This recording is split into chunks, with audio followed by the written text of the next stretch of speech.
Hello friends, welcome to my channel Safee's Diary. நம்ம சமையலுக்கு பயன்படுத்துகிற இஞ்சி பூண்டு பேஸ்ட் கெட்டு போகாமல் இருக்க அதை அரைச்ச பின்னாடி அதில் ஒரு 2 ஸ்பூன் அளவு எண்ணெய், எந்த எண்ணெய் வேணால் நம்ம யூஸ் பண்ணலாங்க. அது கூடவே ஒரு 1/4 ஸ்பூன் அளவு உப்பு, அது கூட ஒரு 1/4 ஸ்பூன் அளவு மஞ்சள் தூள், இது மூணுமே சேர்த்து நல்லா மிக்ஸ் பண்ணி வச்சிட்டிங்க அப்படின்னா 10 நாள் ஆனால் கூட ஃப்ரிட்ஜில் வைக்க வேணாம், வெளியில் வச்சாலே ரொம்பவுமே ஃப்ரெஷ்ஷாக அப்போ அரைச்ச மாதிரி இருக்கும். எனக்கு பேசிக்காக ஃப்ரிட்ஜில் வச்சு யூஸ் பண்ண பிடிக்காது எந்த பொருளுமே, அதனால் நான் மேக்ஸிமம் வெளியில் வச்சு தான் யூஸ் பண்ணுவேன். இது கிட்டத்தட்ட நான் அரைச்சி ஒரு 1 வீக் கழித்து அந்த ஓப்பன் பண்ணி பார்த்தீங்கன்னா தெரியும்.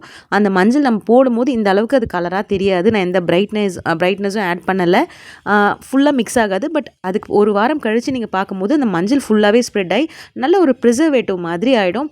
இப்போ நம்ம எடுத்து இது ஆக்சுவலி நான் செஞ்சு 1 வீக் அப்புறமா யூஸ் பண்ணுறது. அப்பவும் பார்த்திங்கன்னா அன்றைக்கி அரைச்ச மாதிரி அதே ஃப்ரெஷ்னஸோட மஞ்சளும் உப்பும் எல்லாம் சூப்பராக இருக்குங்க. ட்ரை பண்ணி பாருங்கள் இந்த மாதிரி.